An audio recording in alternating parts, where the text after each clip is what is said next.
Ladies and gentlemen, welcome to the first edition of a new podcast series. Not got a name yet, so if you would like to help suggest a name, feel free to do so in the comments below. It's me, Ryan118, as you know, through YouTube, aka Ryan Fitzsimons, if you want to keep it correct. And I'm joined today by my good friend David Buick. Yes, not of YouTube fame, I'd like to add. Not yet. Not yet, exactly. Do you know what? I'm going to help propel you there. Well. Hopefully the people will enjoy what they can hear. But today, as you can already tell by the title of the podcast, it is Scottish Cup weekend. David, are you excited? I love it. Scottish Cup fourth round weekend has always been one of my favourite weekends of the season. You know, normally I've got a team to support in this stage of the competition. Sadly, I don't.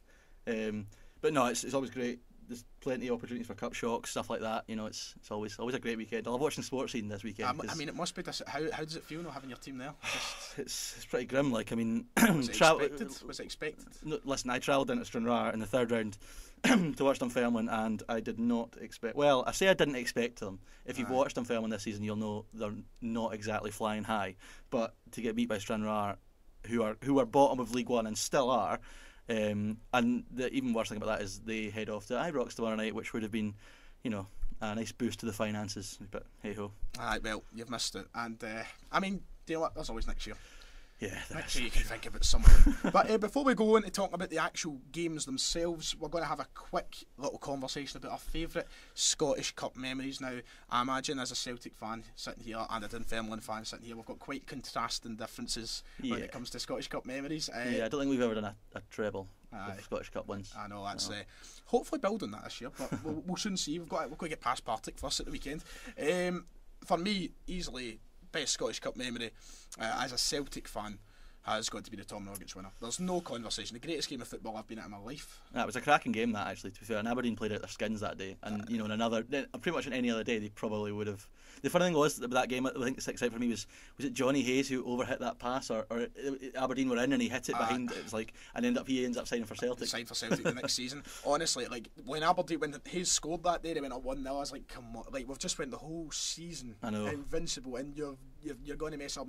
But luckily Armstrong turned up, Rogic turned up, the thunder struck. Tom Rogic as well, the guy who, you know, religiously burns out towards the end of games and, you know, never lasts, was the guy who had the most freshness and stuff in the 90th minute to score the winner. Unreal. I don't think that moment will ever be topped.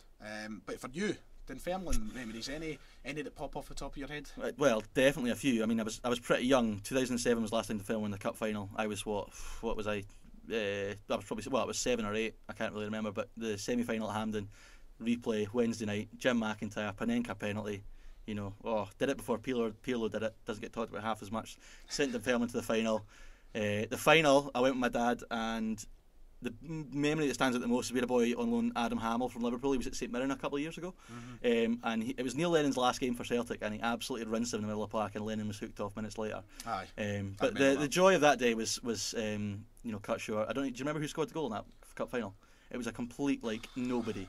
Jean-Joel Perrier-Doumbé. Do you remember him? That's right. Yeah. So Scuffed it in. Because I think I remember asking thinking about putting that in as a quiz question and something we did yesterday. But fantastic memories there for both teams that we respectively support. But to clarify, my favourite memory was the semi-final, not getting beaten in the final. Not getting beaten in the final was a favourite memory. The neutrals though, let's talk about. We're going to try and, in case I haven't explained already, the kind of premises of the show. You know, it's going to be, we're going to try and keep things as equally. You know, we're not going to kind of prioritise Celtic, for example. Here, we're not going to prioritise Dunfermline. We're not going to prioritise Rangers. We're going to try and keep things equal. So for the neutral, for someone who, you know, hold on, let's just get it out the way. Hibs 2016 that is was the best Scottish Cup final, and I don't want to turn this into like an anti-Rangers thing, because no matter who they were playing, what a game of football that was. It was incredible. And I remember, for me, I missed the first 80 minutes of the game, so I was quite raging because I was hearing what was happening. It was coming through. I was like, oh my god, I'm missing this. So I sprinted to him. I was out playing football that morning, and I sprinted to him, and the minute I sat down on the couch, the equaliser came in. I was like, oh, here we go. This is it. This is going to be good. Yeah, and then bang, 10 minutes later. Anthony Stokes, he was like a man possessed that day. He was just like totally determined. It was the two Celtic loanees, because Stokes was flying, and then obviously the iconic commentary line, Liam Henderson to deliver. Rest is history. What a game that was. Some cracking goals too. I'm sure Halliday scored a screamer that day as well. I did. And obviously everything that meant, what was it, 140 odd years since Hibs had last won the cup. It was just, amazing. Sadly, it was marred by all the scenes at the end. That was all everyone talked about. But what a game of football that was. It was incredible, to say the least. Don't know, is there any other one you want to throw out there quickly? Well, before we move you're not on? going to thank me for this, but 2010, Celtic 0, Ross County 2 at Hampden. Wow. Let's move on. Wow. Oh no, that was amazing. Like, and I remember that the final that year was Dundee United. They had in the final. I think the vast majority of the country were rooting for them. And look at what scudded 3-0, I think, by Dundee United in the final, which wasn't ideal. But no, that was. I mean, Ross County went on to have success. Yeah, I mean that kind of propelled them up to being. Was, you think of them now, I know they just got promoted from the Championship last year, but you think of them now as a Premiership side. So. I know, exactly. I mean, back then, honestly, if I could tell, as I was only a 10-year-old or such at the time, I never knew anything about Ross County. I didn't even know how they were, and then they knocked us out. I cannot imagine the streets of Dingwall were empty. Yeah, emptier than usual. Anyway, right, so that is it for the Scottish Cup memories. It's time to talk about the games this weekend. We've got a blistering amount. We've got 16 games. 16 games, yeah. 16 whole games to speak about. So we start off on Friday night, as you've already mentioned, Stranraer. Stranraer, the mighty Stranraer. Heading to Ibrox. They do head to. They're bottom of League One, and they've never beaten Rangers before. This is going to be all the signs are that Rangers are going to absolutely annihilate them. But the last time they played at Ibrox, 2013-14, it was a 1-1 draw. So how things have changed. Yeah, admittedly, Rangers aren't in the same state they were then. It was Lee McCulloch who scored for Rangers that day, and I think he must have been about 35 at the time. I mean, Kevin Kyle must have been playing for them at the time or something. I think Kevin Kyle might have been about that time as well. Honestly, Rangers, Stranraer. I mean, Morelos, he's missing out, I believe. Is he suspended for this? Well, he's suspended. This FA competition. Yeah. But this game just screams Jermaine Defoe field day, doesn't it? Exactly. I mean, this could be an absolute butcher. I think I'd like to see someone who's played for Rangers this season and not really had a run in the team, but always done okay when he's come off the bench. Greg Stewart, who's done really. I mean, he always scores goals. He tends to come off the bench and score. He's never really had a run in the team. I feel like Rangers fans have not had a lot of bad things to say about Greg Stewart. No, he's definitely done his job when he's been involved, but he's not really had the chance. I think he scored 2 in their bounce game over in Dubai last week. But I think if you think of the Rangers team, I always think of the Rangers team, the one sort of not weak link, but the bit that's missing is the sort of the right winger, because obviously with Kent on the left. In the big games, they tend to play a Rebo there, but I think he's more suited centrally. Oh, definitely. I would agree with that. They're probably pinning their hopes on Jordan Jones, who's been out injured. I think is back. I don't know if he's going to be playing tomorrow, but he has been back training. But no, this all the signs are that this is going to be a comfortable Rangers victory. And obviously, the main thing to talk about when it comes to Rangers is the fact how they ended the decade with the win against Celtic. Yeah, as painful as it is. Yeah, they've got to build on that. They've got a big 6 months ahead of them. Because absolutely. Gerrard and the Rangers fans, and I can only say, they have the right to. They believe. And well, I think for Steven Gerrard, you can't undervalue the importance of the Scottish Cup. For all that they're determined to get their 55, stop Celtic doing the 10 and all that. For Gerrard, he needs a bit of silverware. I think he's done a great job since he's been in, but he needs something to show for it. If it comes to the point where we get to May, the season's done, say Celtic do win the league, and Gerrard's still not got a trophy, I don't see it being a situation where Rangers fans will be disappointed, but Gerrard will certainly feel that he's been robbed, I would say, because of how well they have been and absolutely. how well they've been playing. And it's just, it carries on that whole kind of banter years argument, and I'm sure they want to put that behind them. Oh, absolutely. I mean, and just in case anyone was in any doubt about how little chance I think Stranraer have, Rangers have never lost a Scottish Cup tie at Ibrox to a lower division side. That's pretty mental. What a record that is. Not one in ever. Not one shock at home since 1872. Oh, it's mental. But the thing is, it's not going to. I mean, if we were to put a quick kind of prediction how the game will go, I don't think it's going to end. That streak's not going to end. 5-0 written all over it. 5 might be an understatement. Yeah. I'm sorry, Stranraer fans. Yeah. For all the Stranraer fans that have tuned in, I apologise. Actually, no. After what you did to me in the last round. There's no need for you to apologise. Anyway, Aberdeen, Dumbarton were on to another one of the top 4 sides in the country. Pittodrie Beckons, Dumbarton. I mean, the chances of a big team getting knocked out here, do you see it happen? I mean, there was a period of time where Aberdeen religiously were getting put out the cup by the Diddy teams. I mean, they've kind of shake that off now. I do think this year for Derek McInnes, the Scottish Cup could be a really big thing for him, because you look at the top 2 now, really pulled away. Motherwell are flying. And although McInnes is still doing a good job, there's a lot of discontent up there in terms of people who maybe think it's time for a change. But realistically, what else could he do apart from put a decent cup run together? So he'll be, focused on that. I'd imagine this will really be a priority for him. But yeah, Dumbarton, Jim Duffy's there. They've started to turn it around in recent weeks. They're on a decent wee run now, pushing toward the playoffs in League One, a very tight League One. Sitting midway, I mean, I'm looking at the league table as we currently speak, and I mean, it is close. You know, they could go either way for the bottom. But the one thing that I seen this morning, an interesting statistic, is Joe McKee. He's got the most assists in the whole of the SPFL. Wow. I didn't know that. Higher than James Forrest, higher than James Taverner, higher than anybody. He is the top man. So they've got players there who can cause Aberdeen some damage. 1883 was the last time Dumbarton won the Cup. I've got an interesting wee story. Do you want to hear this wee story about Dumbarton last winning the Cup? 1883, they played Vale of Leven. They beat the first game was a 2-2 draw at Hampden. There was 15,000 there, and it went to a replay the following week. They then won 2-1 in front of 8,000 at Hampden.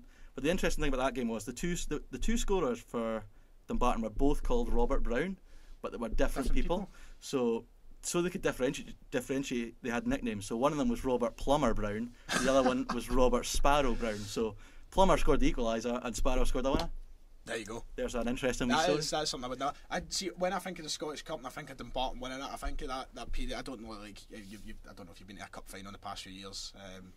Don't expect so, but like what they do before the game is they have the screen and they have like every winner when it started, and it's in that period where it's just teams that it's are like Queen's Park defunct, and the Queen's Park or whatever it's in, Dumbarton pop up, you get Fordlarnock in there a couple of times, and you're sitting there wondering, where did I go wrong? where did things change for them? Absolutely. I mean, the last time these two sides met was in the Cup at this stage, 2014, a 1-0 win for the Dons with an Adam Rooney goal. I think you'll probably see something similar on Saturday. I think, I don't think it'll be easy for Aberdeen, but I do expect them to come. I don't expect it to be easy, but as well, one thing we've not touched on, Dylan McGeer could potentially come in for his first appearance. I mean, if he's fit, he's not played a lot of football, but you'd imagine they're not wanting to chuck him into maybe a Blood and Thunder League game. This might be a good chance to chuck him in. I mean, obviously the boy's got undoubted quality. Aye. If they can get him fit, he'll be a great. He's definitely he's the player that I think this season they've not replaced the likes of Graham Shinnie, who left that gap in the middle. Driving forces in the middle. Like. Yep, and Dylan McGeoch I think could be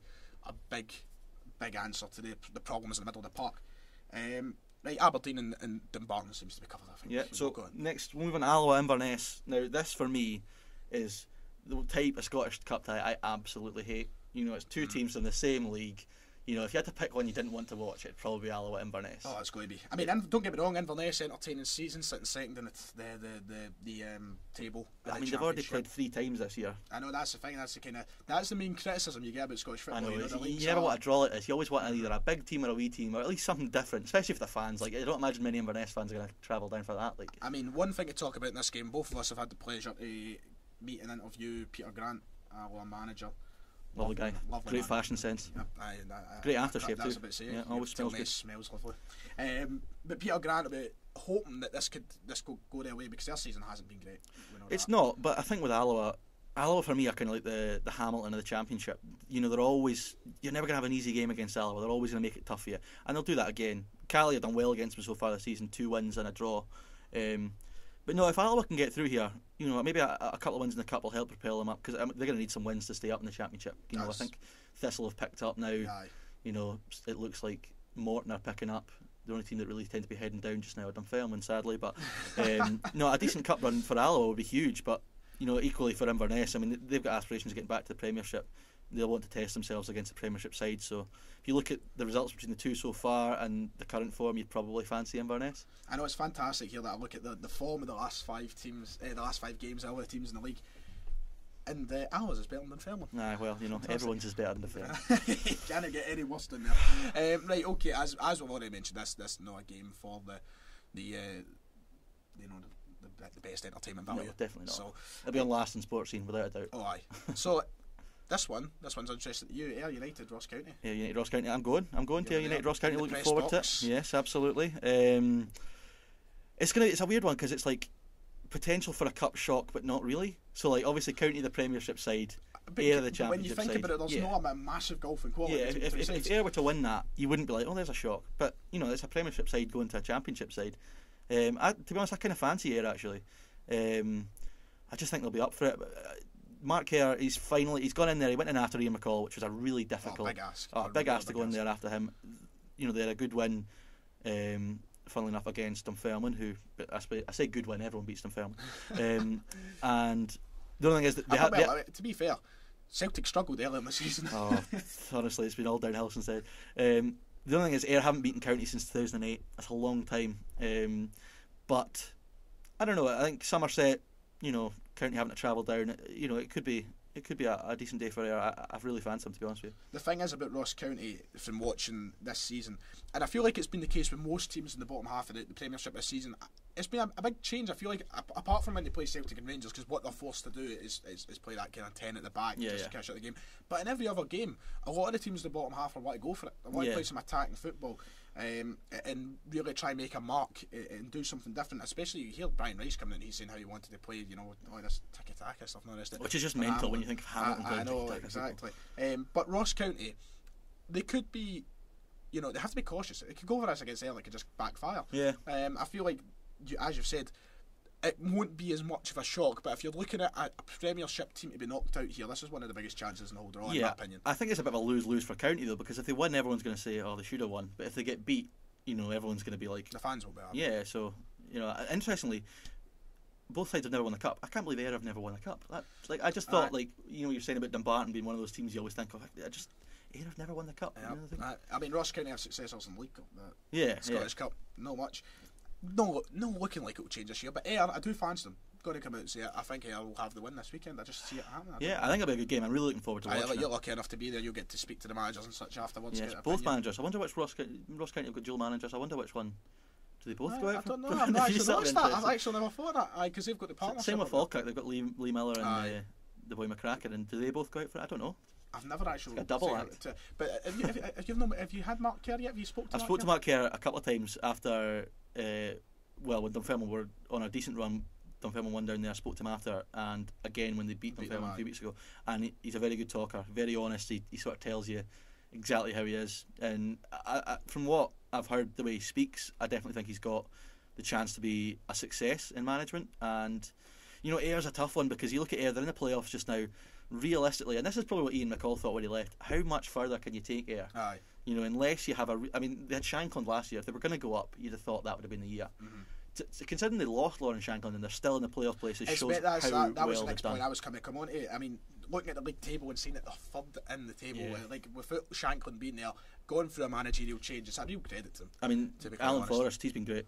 With James, his brother, he's been fantastic for them this year. He's playing from the right hand side. He's got goals in him, and players like that will cause Ross County problems. Well, Stephen Kelly as well on loan from Rangers. They're good players. They'll cause County some problems. We know how that's the thing.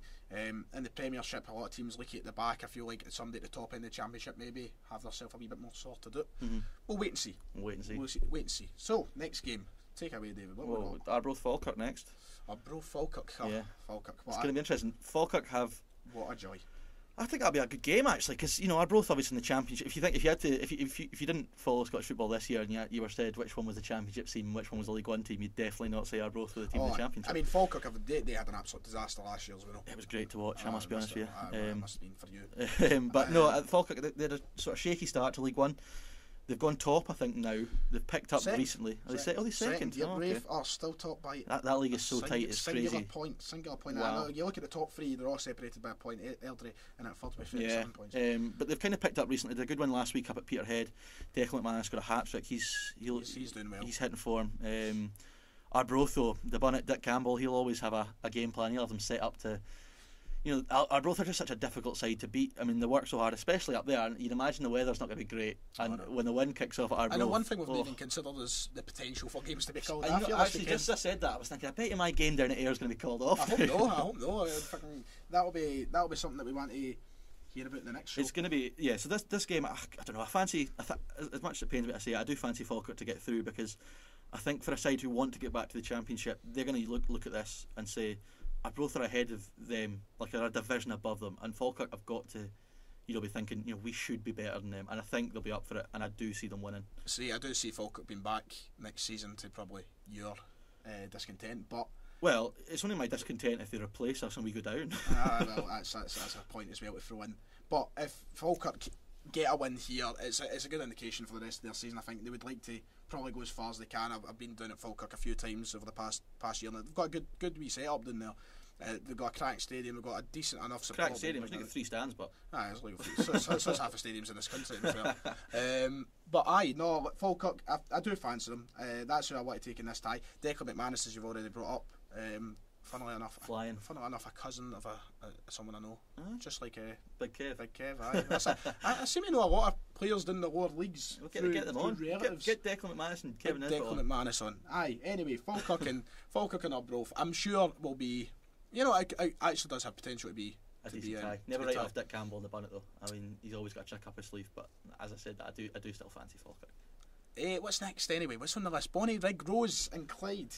Bonnie Rig Rose. This is someone a team that before this, honestly, as much as I like to say that I know about Scottish football, as much as I like to talk about Scottish football, Bonnie Rig Rose, obviously non-league side, do not know much about them. Yeah, well, I'm not going to say I know much about them, but they're always one of these names that you hear in these sort of early rounds of the Cup, like teams like Auchinleck, Talbot, Bonnie Rig Rose, they always... Yeah, Bucky Thistles. Yeah, exactly. Second in the Lowland League, they've had a good season so far. This is only the second time they've ever reached the 4th round of the Cup. The last time was 16-17, where they drew Hibs at home but got forced to play the game at Tynecastle because of just the crowd was going to be too big for their ground, and they got scudded 8-1 by Hibs. So they'll be hoping for something a little bit better. Thankfully for them, they've got what on paper looks like a more achievable. Far more achievable tie. I mean, you're talking about Hibs. Clyde, I mean, who have had a mixed season. Yeah, their form isn't fantastic really. At the minute. Yeah. I think 1 in the last 5 or 6. Like Clyde is always one of the teams for some reason that I look at them and I go, well, we'll stick them in the kitten because they've got a striker that scores goals. Aye.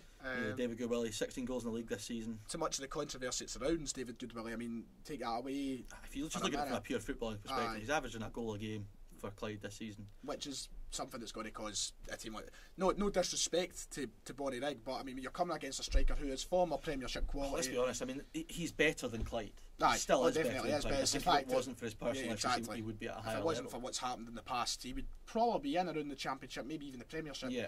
Because teams do need striker. Like you look at a side like. There's been a little bit of talk about Falkirk being interested in him actually, but it's a tough one. I don't see many clubs being willing to take the punt on him. It's one of the ones. It's like the fans would not be happy. No, definitely not. And then there's a lot that comes around it as well. I mean, you talk about. I mean, there's not a lot of commercialisation that happens in the lower leagues. There's not a lot of TV stuff and all the rest of it. You bring in somebody, it could change everything. But if you're talking, as you said, purely football and perspective, I think his influence on the game alone will probably take Bonnie Rig out. I'd imagine so. I definitely fancy Clyde for that one. But Bonnie Rig, I still think they've got a chance, and if they do manage to get through, the chance for a glamour tie in the next round. So. Well, there you go. And talking about non-league sides, East Kilbride against BSC Glasgow. This is fascinating. One of the most interesting ties. Well, I'll be honest with you, I saw this when I was looking at the fixtures and I was like, right, I'm going to have to do some proper research here because I know hee-haw about both of them. East Kilbride, obviously, occasionally do okay in the Cups. Highest they got was the 5th round where they were beaten by Celtic, and we talked about this earlier on. The goal scorer for Celtic scored the second goal, Colin Kazim Richards. There we go. And if you didn't watch my video last week, yes, he did make the worst 11 of the decade. Clinical against East Kilbride, though. Aye, I mean, to be fair to him, he scored that, and he scored that topper against Hearts as well. He did. That's right. So I mean, two goals and one being against non-league East Kilbride. Yeah, absolutely. They'll be looking to get into the 5th round in a favourable tie. Absolutely. One thing about BSC Glasgow though, they beat East Fife 4-3 in the 3rd round, which is a big result. East Fife have done really well this year. Exactly. East Fife are sitting 4th in League 1. Yeah, 4-3 they beat them. That was some result for them. This is the first time they've ever reached the 4th round.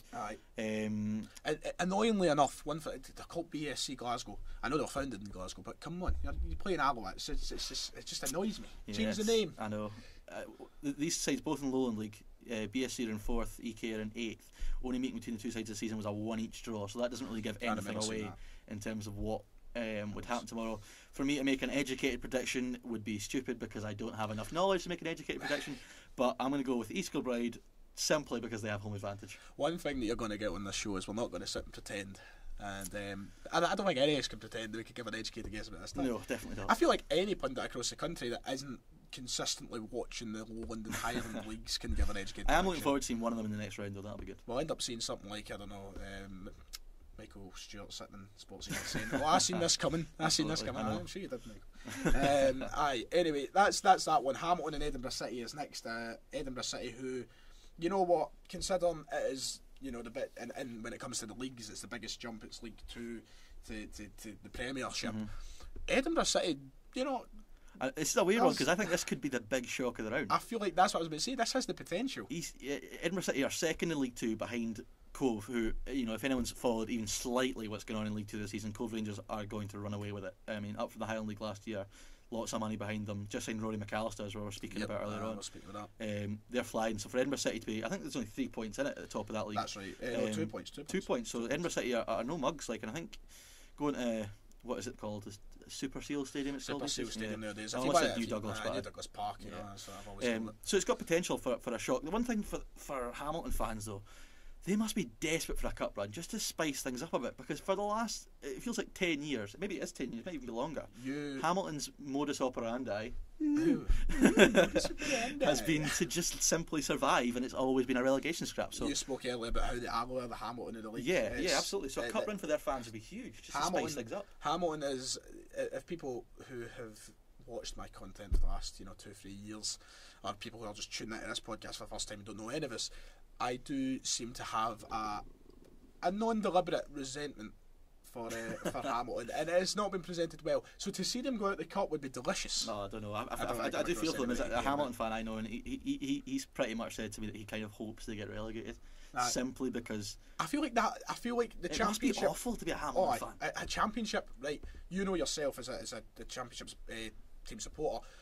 For a club like Hamilton, it would be far more entertaining. Absolutely. At least, I mean, when the Dunfermline were last in the playoffs in the championship, the promotion playoffs, part of me kind of hoped they didn't win it because they weren't ready, and I would much rather watch them be competitive and have a chance of winning some games rather than lose every week and then just survive by the skin of your teeth. Like, because it must get to the point eventually when the celebration of staying up just kind of dwindles, because it's not that exciting anymore, really. One of the questions we should have looked up before we actually came to this, and I don't know if you might actually just know the answer, I wonder if Edinburgh City have a grass pitch. They don't. I think they play on plastic. So there you go. I'm sure. I'm 90% sure, because Dunfermline were there in the Betfred Cup, and actually, there's was that the game? Wasn't Edinburgh City beat Dunfermline in the Betfred Cup. Was that the 2-0? They've got, I think it was 1-0, 2-0. I can't remember, but they've got previous of knocking out a higher league side, so they'll take that. And obviously, I think it's plastic they play on. So yeah, they'll go there, full of confidence and nothing to lose, really. Exactly. I mean, their form's been great as well. I mean, they lost their last game, but apart from that, great form. So Edinburgh City potentially could be the big upset of the round. This next game, Hearts Airdrie. Now, this for me is massive for Hearts. Oh, we could speak all day. Literally, we were saying this earlier on. You could do an entire podcast. You could do a series of podcasts just talking about the last couple of months with Hearts, man. They have been just the constant story. And this I already said to you before we started. 2 months ago, I would have said to myself, "Nah, Hearts will get at this." But that's the thing. Everyone said, "Oh, they're too good to go down. They're too good to be." That's rubbish. This is the worst Hearts side I have seen in my lifetime. Which, admittedly, I know I'm not that old. I mean, and Hearts played in the Championship as well. Yeah, exactly. That side was better. Honestly, just they've got. Stendhal's had 2 weeks now to work on them with the winter break. They've called back a lot of loanees. Harry Cochrane and Anthony McDonald with Dunfermline have gone back to Hearts, and I think they'll probably get a run out this weekend. If Hearts don't win this game by a decent margin, there is going to be increasing pressure on the players, on the board, and more questions asked about how they go forward. Because I guess the toxic thing is Levine's still around. Yeah, but I mean, I don't even want to get into it because you could literally just talk for ages. I mean, we could be here to the end of the show. We could miss every other game. Absolutely, because it's just the whole one. The interesting thing for me about this isn't even the game itself; it's how Hearts it's the backstory. And the thing is, Airdrie, even if Airdrie win, the sad thing for them is they won't be the story. It'll be Hearts that are the story. Exactly.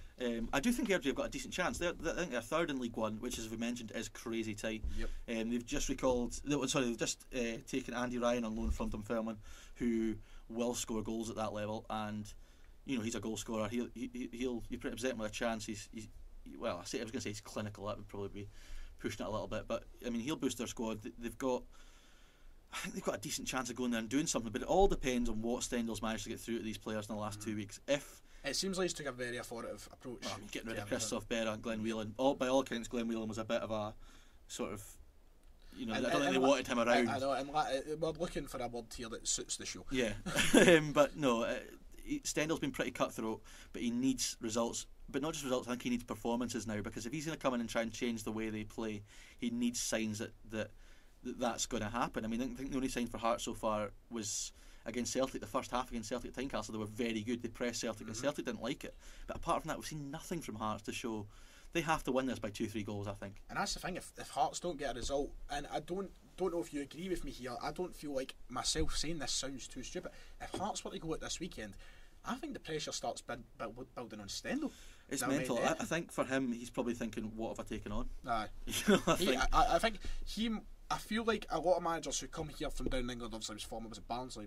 Barnsley was that. I feel like a lot of managers look at the teams up here that aren't Celtic and Rangers and go, right, I know who they are, and they've got a reputation. I don't know anything about them. If you look at Hearts from the outside, you think big stadium, big support, big club. Yep. One of the Scottish. And if you look giants, at the squad, the names of the players, you would think, right, there's potential to do something there. But like, I tipped them for third this season. I feel embarrassed. Honestly, I think I expect them to do quite well as well this year. But I mean, they've got. And if you look at who Hearts' best player is, you'd say it's Stephen Naismith.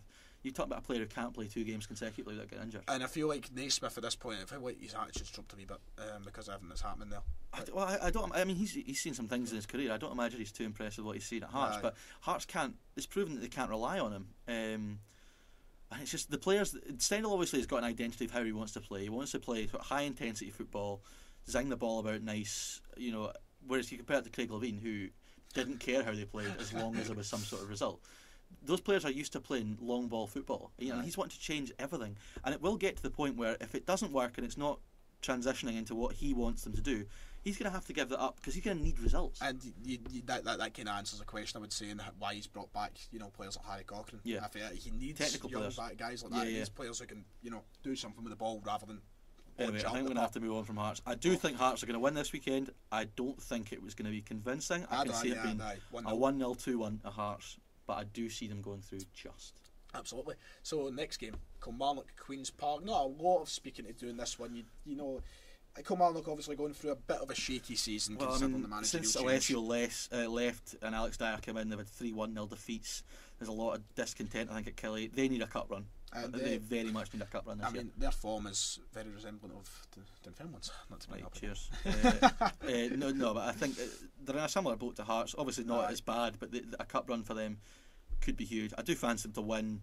Queen's Park, who a big sort of year for them, transition from an amateur status to professional. So if they could somehow get a result, that would be huge for them. But I just see Kelly having too much for them. It's a fact if it was not at Rugby Park, then we could be having a different conversation slightly. But well, you say that though, but if it was at Hampden, the big picture would probably suit Kelly more than. Fair point. 1997 was the last time they won it, so they'll be hoping to have a good run. I mean, and Kilmarnock definitely have the quality there in the team.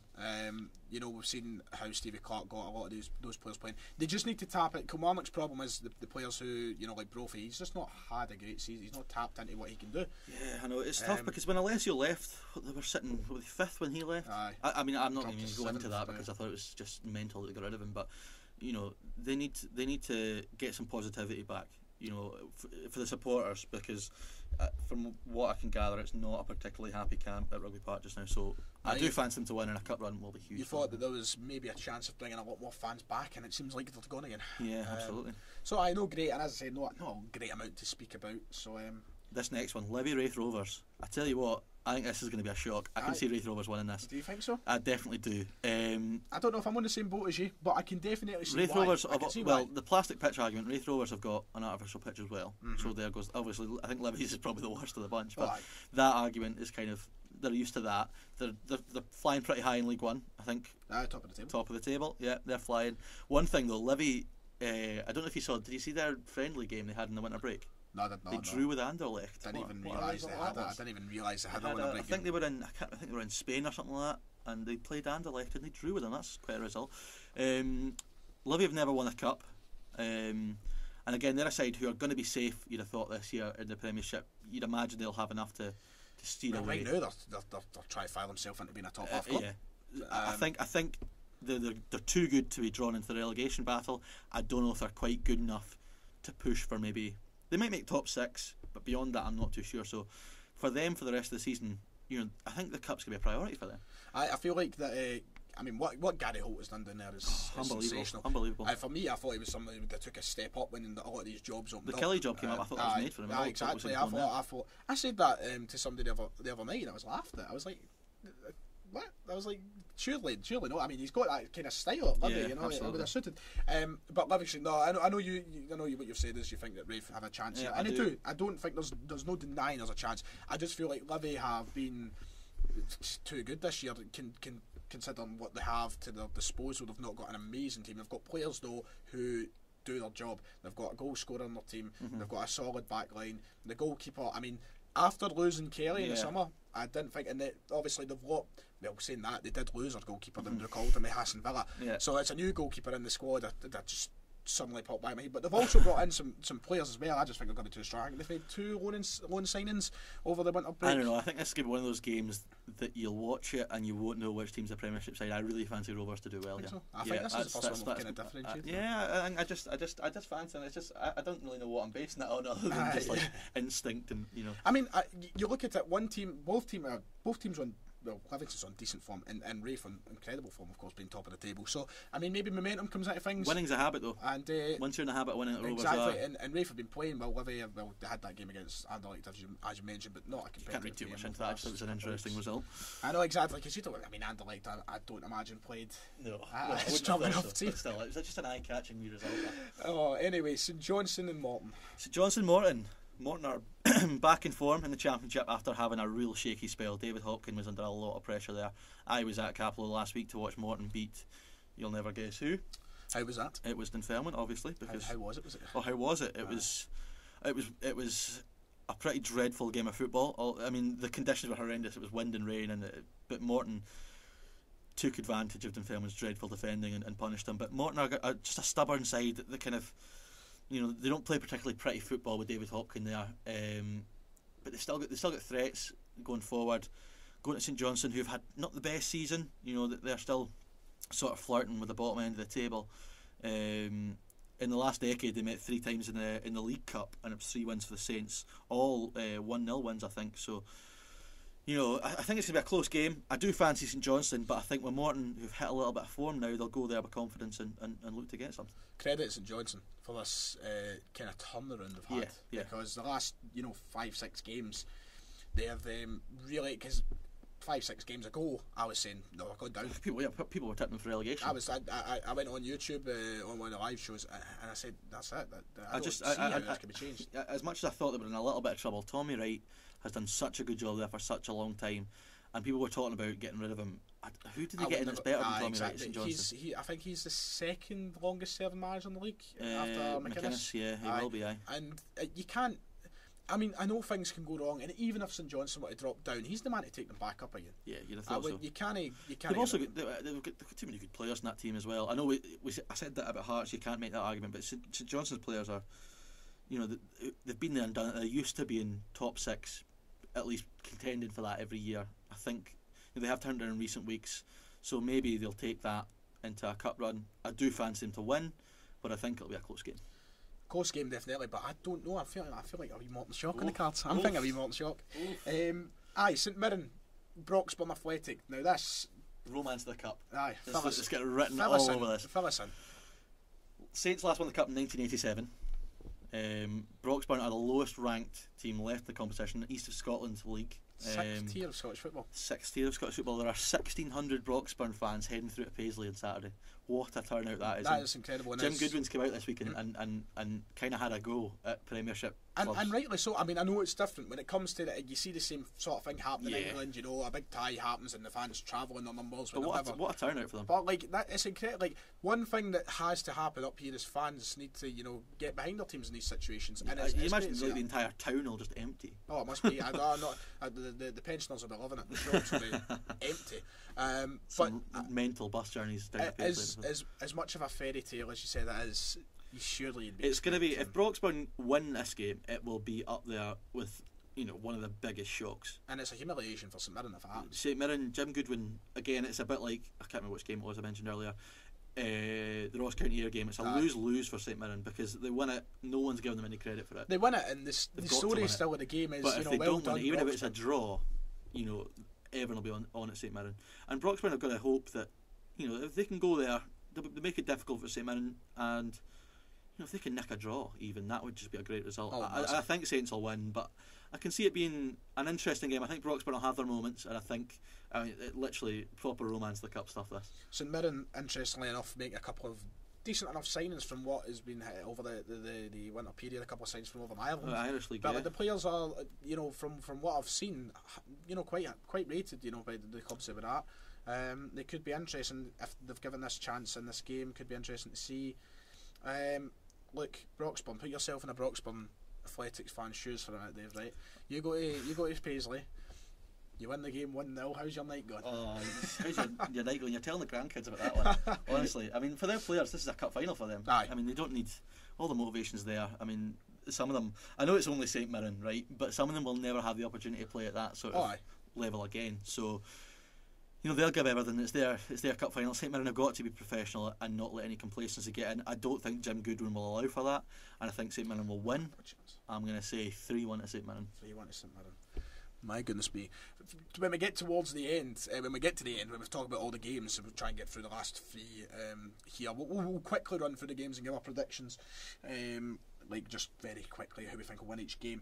But we move on to my tie, as you can say. Partick versus Celtic. I mean, it's as straightforward as it can be for Lennon's side, surely. I don't know. You don't know? I mean, the earlier meeting in the season at Parkhead was a 5-0 win for. That was I think it was Ian McCall's first game. That was his first game. That's right. Partick Thistle at that time, I couldn't see anything other than them finishing bottom of the championship. They were dreadful. The weekend before that, Dunfermline had just beaten them 3-0, and they looked horrendous. Ian McCall is far too good a manager to let his team do that. They've made some signings. They brought in Darian McKinnon and Zach Rudden this week, who will strengthen Celtic just at the back of a winter break. Listen, Celtic are going to win this game. I can't see anything other than the Celtic win. Off the back of the Old Firm, they need a reaction. I think you'll see. You might see. It might be a chance for Marion Shred. Do you think Lennon spoke about? Well, he said how impressed he was with how he was training. So I would like to see him. If he doesn't get a game here Wednesday, I feel like he's not going to get the start though. I do see him coming on, making an appearance, but I feel like Forrest is the story of this game is. I think for Lennon, I spoke about it last night in the video that I made. I feel like Lennon's just going to go, right, we've got critics to silence here after what happened against Rangers. Yeah. I feel like he's going to send out his strongest team possible. Aye. And just absolutely batter them. I don't want to speak too soon. I'm no disrespect Partick. Once again, Ian McCall, a man who both of us have had the pleasure to meet and speak to, and a lovely man as well. Look, he'll be very cautious, but I feel like we just have too much there. Yeah, and I think another big factor is Celtic. I mean, it's going to be like a home game for Celtic anyway with the two stands, and from what I can gather, there's going to be a few Celtic fans in the Thistle end also. Probably. I don't know. It's good for Thistle. I mean, I tell you what, this will be a big thing for them getting the money in. By be a sellout, you'd have thought that could be the difference between getting an extra player. Ultimately, Thistle's objective is the league. They'll look to give a decent account of themselves. One thing I was going to say though, do you think Klamala, will he be involved? I feel like he spoke about it in his interview, and he says he's not expecting to play. Considering he's just signed, but his recent history is showing, we don't really shy away from giving guys chances. And for me, if I'd have thought this game was perfect for Lee Griffiths, I don't think it's going to happen because by sounds of things, things are deteriorating in that sense. It's a situation that isn't pretty, but I mean, it's just mental because you'd have thought if Lennon was going to sort of give up on him, he'd be gone by now. Aye. I don't see why. He's honestly, Lee Griffiths is the most frustrating player in the country because he could be so good. He is so good when he's at it. The thing is, he should be Scotland's number one striker. Yeah. And, especially when you look at the lack of options we've got. We'll touch on the Scotland playoff towards the end, but no, I think Celtic will probably go strong. They will have too much for Thistle. I don't think it'll be as comfortable as you think it will be, though. I can see Thistle putting up a decent fight. I don't know. I don't know if it's just my overconfidence. Just I want us to far back. There was a point I was going to bring up that's just slipped from my head completely. So they've got to bounce back. Celtic. Not their choice. There's no point me lingering and trying to get the thought back. It was a question I was going to ask. There's no point me sitting here all day. So we better move on to the first Dundee club. The City of Discovery has got the last 2 games of the weekend. Yep, the penultimate game to speak about. Dundee Motherwell. This is going to be interesting. Motherwell are flying this season. Oh, aye. Absolutely flying. They're playing some great stuff. Stephen Robinson has done a fantastic job there. He would be proud. He would indeed. I can see Dundee haven't had a great season. I think Dundee's season, the negatives have been amplified by how well United are doing. Mm-hmm. Dundee are, after Hibs won the cup, Dundee are now the team with that big hoodoo. 110 years since they last won a cup. I don't see it. I can see it being 111. The difference with Hibs and Dundee, I mean, is quite. I mean, maybe for a club of that, for a club of that size, 110 years is a long time. Aye, exactly. And sometimes you forget about how long some of these teams have actually made. Some teams haven't won a trophy in their entire history. Yeah, but it's not even just the length of time since they last won it.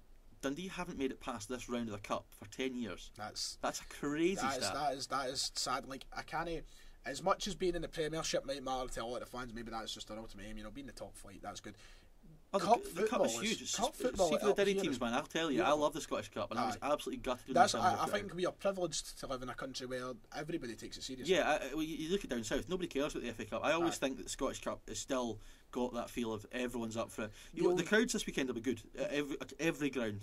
You'll never find a Celtic or Rangers fan who turns around and goes, it doesn't matter. Yeah, I mean the Scottish Cup, I love it. I think it's absolutely great. For Dundee, if they get beat again, well, I say again, they have had a wee upturn recently, but there has been a lot of pressure on James McPake so far this season. I think if they get beat here, I still don't see that stopping, to be honest with you. And I think Motherwell will have too much of them. They've been great this year. You'd imagine a decent support will go up there on the telly too. Should be a decent tie, but I do fancy Motherwell. I wonder how far away we are from a Turnbull return as well. I mean, I think he was back training this week. I don't expect him to feature on this. He's kind of been a forgotten man in the past 6 months because the summer he was what everyone talked about. The thing is, potentially still Motherwell's top player. Yeah, I mean, it was interesting this week. Motherwell released their team of the decade, and it just to show you how highly he's rated by their fans. He was in it. He was joined alongside Keith Lasley. That was the one. So yeah, he's very highly rated. This game will come too soon for him, I think, but. Motherwell have done so well without him. I don't even think it's a given he gets back in. He's going to have to work to get back in that team. Exactly, he's going to have to work. See, the thing is, he has to work to get back in that team, but there's still, the rumours and the lingers that, Celtic and such are ready to go back in. Yeah, I don't see that deal being dead in the water just yet. I think Celtic spotted, the injury was the big, the photo was about with him in the Celtic club sitting beside Neil Lennon, and all of a sudden he's back at Motherwell. I do see that deal coming back to life at some point.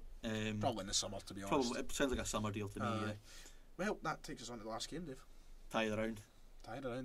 Indeed. I think Tannadice is near a sellout for this. I know Hibs have sold out their allocation. Dundee United flying, absolutely flying. They're top flight bound. Yeah. Oh, without no question. And as a Dunfermline fan, I'm absolutely delighted about that because they beat us all the time. And if you think about Hibs' season this year, right, how up and down it's been. Yeah. If you put Dundee United into top flight, just for the sake of it right now, I think you're arguably looking at it's so tough to split these two. It's so tough to split these two. I think for Jack Ross, a cup run would be big for him because he's come in, done okay. I think Jack Ross is a great manager. What he was unlucky in December, to be fair. The games he had. Yeah. I think he's a really good manager. What he did at St Mirren was fantastic. He was harshly treated at Sunderland, who have done no better since he left. And I think it's kind of been a bit up and down since he came in, but.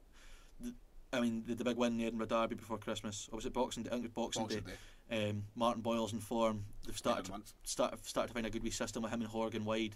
And Hibs are always a dangerous side, especially away from home. If they play with Boyle and Horgan, they've got that pace.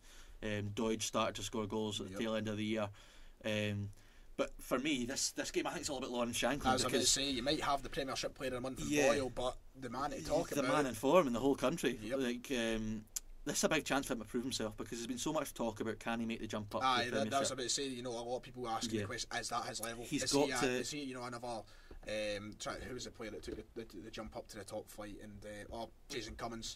After a few. Scott Allen was another one. Scott Allen, yeah. Another one Who started finding form at Hibs, to be fair. He's had a decent season. But I think for him, not just for his own thing, but Scotland need a striker for this playoff in March. They need a striker. Right now, he's and the only option. Well, I kind of think I'm in it. The one that is the obvious choice is Ollie McBurney, but he's been utterly dreadful every time he's played for Scotland. And I don't mean bad, I mean dreadful. I would personally have to take Shankland over McBurney. I would agree with you, especially in a home game, but it's a big gamble for Steve Clarke to go with a championship striker over someone who's scoring goals in the English Premiership. The only thing is, a lot of things come out of McBurney. Don't want to turn this into a segment where we're just talking about McBurney. Remember the video that came out? He's like, he basically said he didn't want to play for Scotland. Yeah, is that attitude the same? Will it change? It doesn't sound like it's what Steve Clarke wants to build. I think you say what you want about, we'll come on to Scotland eventually, but I'm just making a quick point. You say what you want about Gordon Strachan's tenure at Scotland. It felt a bit like and he often picked the same players, but it felt a bit like a club side in the way that there was a togetherness. Aye. You think his last run? I came out on YouTube. His last run would have been the qualifiers for. It was the World Cup, World Cup. Yeah, and Scotland won a great run. They got beaten drew in Slovenia, which killed it. But I mean, Steve Clarke, the last few games, I think is it 3 wins in the bounce for Scotland? There's San Marino, Kazakhstan, and who else was it they beat? Should have had 3 wins in the bounce. Maybe I'm making that up. Cyprus. Cyprus. That's one. But Lawrence Shankland, a game like this is a game for him to prove that he is above championship level against a Premiership side. Unless if he gets a chance, he'll score a goal. I don't even know who's going to win this game. I think it is flip of a coin stuff. It's definitely. I mean, it could even go a replay. I can see that happen. If I was forced, I'd probably go with Dundee United.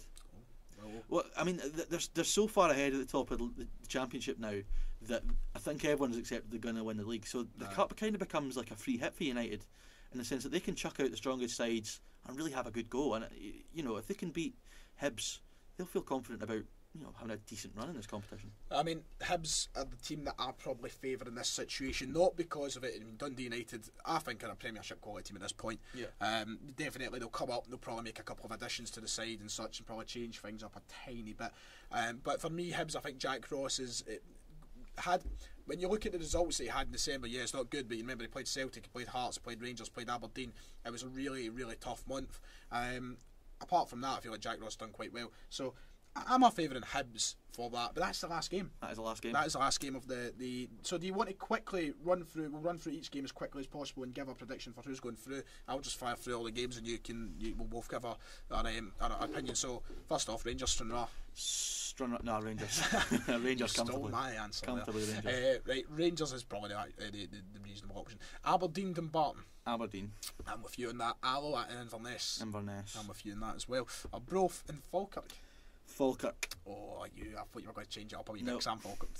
Ayr and Ross County, the game that you'll be at this weekend. I'm going to say draw, but Ayr to win the tie. I'm going to go for Ayr just to win it all out. Yeah, this weekend. on the day. I'm going to go for Ayr. Bonnyrigg Rose and Clyde. Yep, that has to be Clyde. East Kilbride and BSC Glasgow. I'm going with EK. As I said, I don't have any to base it off other than just like, why not? Do you know what? Just to be. I was going to say just be different, but I'm actually going to go for a draw. Oh. I think I'm going to push each other, and it's going to be end of Oh, fair enough. Bit evens. Hamilton and Edinburgh City. Hamilton just. I'm feeling it. I'm going for Edinburgh City. Oh, that's going a shout. for it. Hearts and Airdrie. Hearts just. It's got to be Hearts. I mean, I say it's got to be, but you know what I mean. Hearts for that one. Kilmarnock, Queen's Park. Kelly comfortably. Kelly comfortably for myself too. Livingston, Rafe Rovers. Rafe Rovers for me. Going for Rafe? Yeah. I'll be sticking to my Livy. Well, that's why I think the shop's coming. St Johnson and Morton. I'm going St Johnson. Yeah, Saints just. It's got to be St Johnson. St Mirren and Broxburn. I mean, the fairy tale, will it continue? I'm so tempted to say draw. But it's never in the question. My head's telling me St Mirren. It's good St Mirren. Just not enough there. I mean, 6th tier. I mean, I wish them the best though. Yeah. Partick Celtic comfortably. Yeah. Dundee Motherwell. Motherwell. I've got to go Motherwell too. And then finally Dundee United Hibs. Dundee United for me. I feel like it's got to go Easter Road. Lawrence Shankland. I think it's got to go Easter Road, but Hibs, Shankland double United to win. Hibs to take the tie. And that about does that. That's the prediction. So we'll come back next time and see who's done. We'll see who done better there.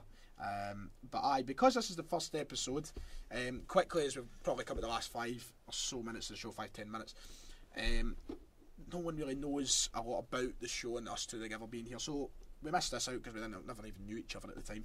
Predictions for the titles, all the titles. We're going quickly. We're going to shouldn't take too long. We'll start from League 2 and make our way up. We'll come to the big question of Celtic and Rangers last. League 2 predictions. Who's taking the title? Cove Rangers. Cove Rangers. Don't think there's any doubt about that. I mean, you've got the two teams who are neck and neck at the top, Cove and Edinburgh, but as you said, Cove have that money behind them.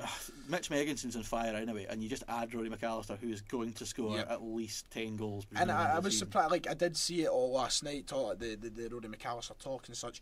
I'm surprised he did leave Peterhead. I think they thought he was going to retire there. And, you know, he was there for, since 2012. Money talks, I think. Exactly. I mean, Cove Rangers have that money behind them. But hopefully he's plumbing business and such as well. Absolutely. Cove is going to be the League 2 winners. League 1 once again. This is the toughest one to predict. This is. I mean, you've got a pick of, you know, I could say pick of the 3, but you look at East 4 or 5. East Fife and Montrose are not far behind. If you look down to Dumbarton, if they put 3 wins together and results go their way, for me. Oh, I don't know. I really don't know. Eastern Ross, I think they're probably the only ones who. I am going to go and throw my hat in the ring for Falkirk. I think Falkirk will come up via the playoffs. Hopefully not at Dunfermline's expense. I think Raith Rovers will win the league.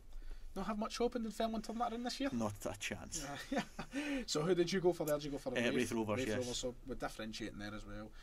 Raith and Falkirk are the two answers myself for the Navy Blue. Championship writes itself. It's Dundee United. I mean, there's a big conversation there. It's Dundee United. I know we can't really answer anything else. It'd be an absolute cheek. And then finally, the top division, Celtic and Rangers. This episode's going out on your channel. This is for the debut. It's I'm going to abstain from this question. No, come on, I know that. I mean, you're going to say Celtic, of course, because you could not say Celtic. But it's just so. To be perfectly as much, I want to come on this show and be as unbiased and be as balanced as I possibly can. It's just physically not possible, though. You couldn't sit there and say Rangers are going to win the league. I know, and they're not going to. But what I was going to say is, it is shocking. It's absolutely stunned me how close it is at this point. I never expected it to be this close, because Rangers, if they win their game in hand, are top of the table. If you look at the last 5 Old Firm games, Rangers have been the better side in 4 of them. Now, it's not like if that happens once you can write it off, I think. The only thing for me that could hamper Rangers this year is if... See, the argument I'm going to make, I doesn't even convince myself, is if they go far in Europe and Celtic don't. I don't see where... Celtic have got to win the last 2 Old Firm games. I think they've got to win both of them. I think so too. Because... I mean, granted, I do, despite us losing to Livingston this season... I'm kind of judging this more off last season and things have changed. I feel like Rangers are the team who are more likely to drop stupid points here and there. But even at that, I feel like everyone's been saying that all season, and it's just not happening. I know. I feel like it's just one of the things that every Celtic fan, including myself, are guilty of going, it's coming. And I think that's the danger with Celtic, is that they're so used to, at the end, being a team that are still flying, that it'll get to the point... Listen, I've got no doubt this is going down to the wire. Last 2 games, maybe even the last game. Hopefully not a helicopter. Take that. I think Stephen Gerrard has done a wonderful job at Rangers, and I'm going to sit here and say, it's so tough because both are so good, and my God, I'm going to get so much stick. I'm going to say Rangers. I know, and I'm actually not even going to... See, when this comes out, I'm not looking at the comments because I'm going to get so much Thanks stick. for listening, guys. It was good. I'll not be back. I don't know. It's so tough to call, and I think if you were a betting man, you just not bet. Because how can you call it? Rangers got a game in hand, am I right? Aye, they do. And if they win it, they go top by a point. And then I think it's going to come down to the Old Firm games. Celtic can't be as poor as they have been in Old Firms. They need to find a way to turn it around. As big a supporter Lennon have been this season, he needs to get that sorted. But if they don't, then I just don't see Celtic beating Rangers twice, and I think they're going to have to, because I think I don't know. I fancy Rangers. I think I didn't 2 months ago. If months ago, I would have probably said Celtic. I just think Rangers are at a level now, and the performance that impressed me most with Rangers was when they went to Easter Road and they absolutely dismantled Hibs. It's not like I'm not surprised. they can beat you in more than one way now. Rangers, they can, if they want to sit in and defend, they're now strong enough defensively as a unit where they can do that. And they defend from the front. I mean, Morelos, for all his faults that are so widely covered, is an outstanding footballer. And, you know, they press high with him and Kent. The midfield are tough. The midfield for Rangers is great. You look at Arfield, Davis, Kamara, you know, Ryan Jack, who's been unreal. And Katic is coming to a bit of form at the back. Even Tavernier's found his sort of mojo defensively. I think it's going to take a bit of a collapse for Rangers to fall away from being competitive, which I don't see coming. And I just think Rangers have got, it's almost like Rangers have got nothing to lose, because I think everyone kind of expected Celtic to win it again this year, and next year would be the year of the big challenge. Whereas actually it's this year it's a big challenge. So I don't want to say it's a free hit, because it never is. Because you sit here and list the players, as you just did there for Rangers, you talk about who's on form and such. It's mental how far some of the players have developed, but also what Gerrard has done to improve that team. They players are players who can generate a title challenge. If you'd have said at the start of last season how many Rangers players get in a Celtic team, you'd have been really struggling to get any of them in. Really, and now I think it's based on current form. There's a big it's at least half and half. I think now. You think of like based on current form, I mean, yeah. I just think in the midfield especially they're so strong. Like Ryan Jack for me has been the best midfielder in the country this season. You might not agree with that, but I think he's been outstanding. Scott Brown is fantastic. I don't think he gets anywhere near enough credit for how good he is technically, but I think even when he's come into the national team in the last few games, he looks really good, Ryan Jack, and in Europe as well, he's been great. I am tipping Rangers because I don't know. Maybe I'm just doing it to be different. I don't know. I am prepared for the stick in the comments, but I'm going for it. I'm sure. I'm not. Also, we're not turning this into a Celtic show. I'm not having it. Don't worry. I'm just going to do it to be different. I've got my own. I'll be fine. No, anyway, we're joking. Quickly, we'll briefly touch on the Scottish Cup. Who do you think's winning it? Celtic. Yeah. So you think they're going to lose the title? Yeah. Keep the cup? I do. We'll start our 10 in a row with the Scottish Cup then. Yeah. At that point. Yeah, absolutely. It's so difficult for me to sit here and not back Celtic. As a Celtic fan, it's just I'm going Celtic for a quadruple treble because I think this is going to be the last year of proper, and I don't even think we're going to win it with any sort of domination. No, I think we're going to win it by complete, maybe even luck at some point. You look at when we won the League Cup, we won that because Fraser Forster turned up that day. Yeah, I'm not convinced that Celtic are going to win the cup, and I'm not convinced that Rangers are going to win the league. It's just where I think I'm kind of leading to. What I will tell you that I'm pretty sure. Yeah, I'm pretty sure that Rangers are going to win at least one of them. Aye, that's what. That's the thing. I feel like Rangers do have to end the season with a trophy, but the way I'm thinking of it is, I think there's one team in the competition, and it's Celtic for me, who can go home and away and be convincing to get to the final.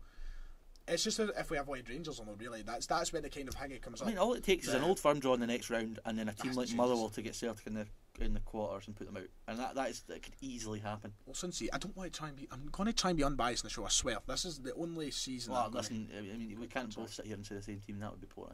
Okay, I'll go for Broxburn. Broxburn win it. Right, so I mean, briefly touch on the last couple of minutes. Scotland chances qualifying. Israel in the playoffs, man. Hampden needing a sellout. After that, we've got to play Norway or Serbia. Is it away from home? A credit to the SFA. The ticket finally prices, saw sense. Yep, I'm not even going to give them credit because it is an absolute disgrace. The ticket prices. I mean, it took that long. I'll still give them £35 for San Marino on a Thursday night. Luckily, I won free tickets for that game. I didn't even go. Am I getting one?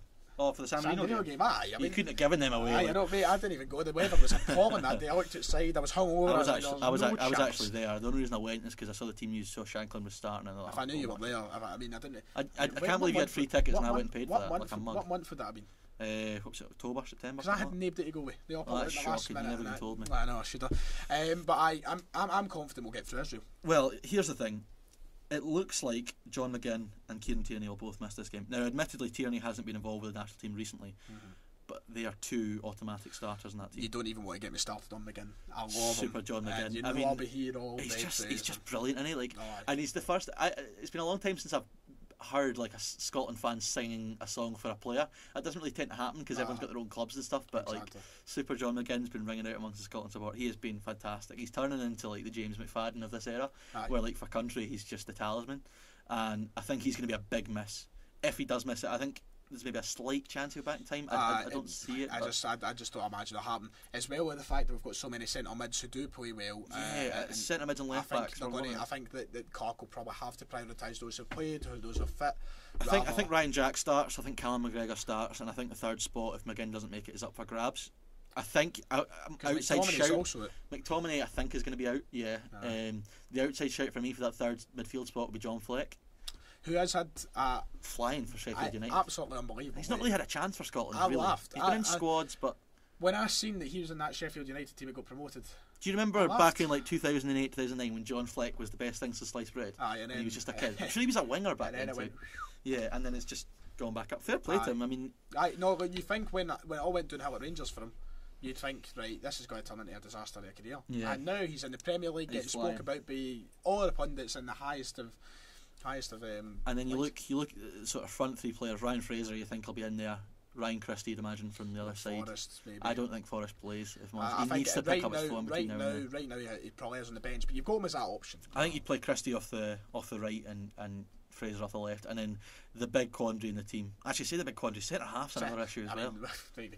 Where do we go? Who are the McKenna and Gallagher maybe? And that's the thing. I say that's very strong. I very much dislike McKenna. I think he is. What I will say is the last time they played Israel at Hampden, was it last year when I think Scotland won? He's just not convincing. 3-1 in the end. I think he was really good that night. I don't think, what is it Aberdeen wanted for him, 5 million, something like that? 8. He's never worth that. McKenna's tried to put but see, if you speak to Aberdeen fans, they'll tell you he's not been great for about a year now. He's not been that great. I think he probably still gets in, such as the sort of lack of centre halves we have, unless we keep bringing back Charlie Mulgrew. But I think Declan Gallagher will get in. He got his cap last time out. He's been good for Motherwell this year. That's just an area that I worry about, especially away from home if we do make it to a final. And up front, we were talking about it earlier, it's looking like it's going to be Shankland or McBurney. Well, I suppose it's a good dilemma to have. I think Naismith might be back, but for me, I find it absolutely mental that it is 2020 and Stephen Naismith has been considered for a Scottish cap. I know, but I mean, sometimes, to be fair to him, it does turn up. Sometimes it just shows how bad a state we're in. I know it does, because you can't play 2 games consecutively for a club. I know, and then he's getting called up for some of the biggest moments in our country. He actually has one knee. That's mental. So very quickly to wrap it up, do we get past Israel? We get past Israel. We get beat by Norway. You don't think Serbia? No. One of the two. I think Serbia. Well, I'm not entirely fussed because let's turn this into the Norway show. The thing is, if we get through, we get the group is what is the group is like England, or Croatia, England, or is it Czech Republic or something like that? I can't remember. England, Czech Republic. I know that England are in it. We get 2 games at Hampden, and the England game is going to be at Wembley. Now, this current Scotland side going to Wembley to play England gives me the fear. And it's not even this current Scotland side. I mean, this current English side, the current Scotland side as well, isn't he? I mean, if you get everyone fit, then yeah.